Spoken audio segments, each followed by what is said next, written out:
Welcome all of you. मैं हूं Anand Mishra, house of legal studies में आप सभी का स्वागत है। अगर आप भी एलएलबी पास आउट है लेकिन 1 साल का भी एक्सपीरियंस नहीं है आपके पास, एज अ फ्रेशर आप काम करना चाहते हैं, तो आप लोगों के लिए बम्पर वैकेंसी आई है। जी हाँ, टोटल 30 वैकेंसी है यंग प्रोफेशनल्स की, जो कि दिल्ली डेवलपमेंट अथॉरिटी डीडीए में नोटिफाई की गई हैं। और मैं बार बार बोल रहा हूँ, क्वालिफिकेशन आपको कोई भी नहीं चाहिए, एक्सपीरियंस कुछ नहीं चाहिए, आपके पास बस एलएलबी डिग्री हो।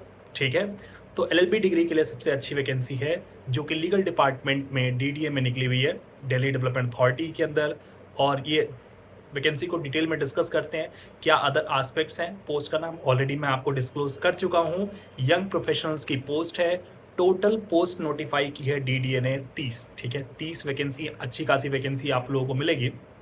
और इसके लिए कोई रिटन टेस्ट भी नहीं है, याद रखना।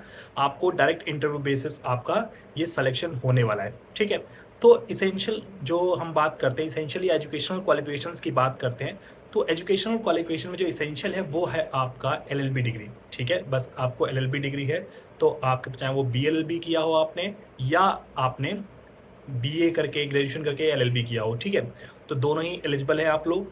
और एलिजिबिलिटी क्राइटेरिया में और आप समझना ध्यान से कि आपको क्या क्राइटेरियाज हैं। ठीक है, पहले तो स्टेट, और दूसरा है कि स्टेट बार काउंसिल में आप इनरोलमेंट कंपलसरी है आपका। ठीक है, कोई भी एक्सपीरियंस नहीं मांग रहा, बस आपको इनरोलमेंट बहुत ज़रूरी है। ठीक है, साथ में आप अप टू डेट रहें जो करेंट और रिसेंट जजमेंट्स के हैं, क्योंकि यही सब चीज़ें आपसे बेसिकली इंटरव्यू में पूछी जाएंगी।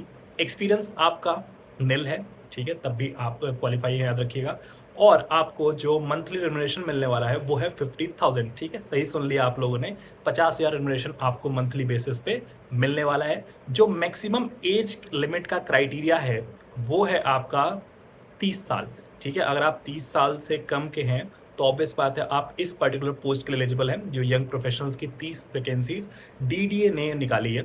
और जो आपका, याद रखना, ये डीडीए की कॉन्ट्रेक्चुअल जॉब है और 1 साल के लिए इनिशियल टर्म आपको देखने को मिलेगा, और इसको एक्सटेंड भी किया जा सकता है अगर आप अच्छा काम करते हैं तो। ठीक है, साथ में रिन्यू किया जा सकता है आपको ईयरली बेसिस पे। याद रखना कि अगर आपने मान लीजिए 1 साल के लिए काम किया और अच्छा आपका फीडबैक रहा, तो उस केस में 5% एनुअल इंक्रीमेंट के साथ आपको नेक्स्ट ईयर के लिए हायर कर लिया जाएगा 55,000 के लिए। ठीक है, डन।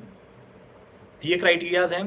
तो पहली बात हम देखते हैं बाकी इसेंशियल एस्पेक्ट्स को, कि एप्लीकेशन कब तक हमें सेंड करना है। ठीक है, तो एप्लीकेशन बेसिकली जो आपका बायोडेटा है वो आपको जो प्रेस्क्राइब फॉर्मेट दिया हुआ है एप्लीकेशन के साथ, ठीक है, उसी फॉर्मेट को में आपको अप्लाई करना है 27 जून तक। ठीक है, 27 जून तक आप लोगों को, ठीक है, बेसिकली आप इसको फिल करना है डेली फॉर्म। और उसमें जो भी फोटोग्राफ आपको स्पेस दिया है उस पर आप फोटोग्राफ पेस्ट अटैच, जो भी अटैचमेंट है उसकी बात करें। ठीक है, वो आपको भेज देना है। कहाँ पे करना है, और आपको ईमेल करना है, याद रखना। ठीक है, कोई हार्ड कॉपी नहीं भेजनी है, आप लोगों को ईमेल भेजना है। ऑलरेडी ईमेल का बेसिकली आपको ईमेल आईडी मेंशन किया गया है, याद रखना। ठीक है, और एप्लीकेशन डेट एक्सपायर होने के बाद 27 तारीख के बाद अगर आप एप्लीकेशन फॉर्म भेजते हैं ईमेल के थ्रू तो वो एक्सेप्ट नहीं किया जाएगा। क्लियर सबको? और कोई भी आपको डॉक्यूमेंट बेसिकली नहीं इंक्लोज करके स्कैन कॉपी नहीं भेजनी है एप्लीकेशन के साथ। ठीक है, ये चीज़ समझना।